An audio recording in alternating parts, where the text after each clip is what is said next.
Tässä meillä näkyy vähän selkärangan rakennetta, eli tässä on nikama, niiden välissä on välilevy ja tässä on hermojuuri. Tästä juuret lähtee matka hermolla vielä, joka tulee tuonne alaraajoihin, eli sen takia joskus välilevyn pullistumassa se paine tulee tähän, niin sen takia siellä on jalkaan päin sitä puutumista, kipua, pistelyä, koska tää tuo viestejä täältä jalkaan.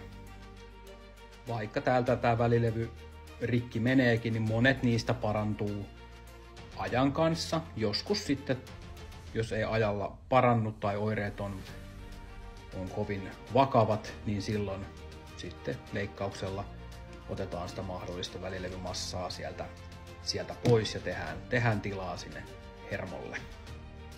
Tärkeää tuommoisessa, jos välilevyn pullistuma tulee, niin siinä alkuvaiheessa on välttää isompia hyppimisiä, pomppimisia ja kovia vatsaantelon paineen kasvattamisia, eli kovia nosteluja.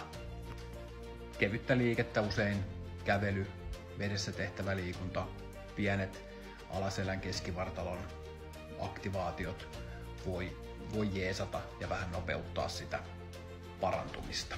Et pientä liikettä sinne pitää kuitenkin tulla.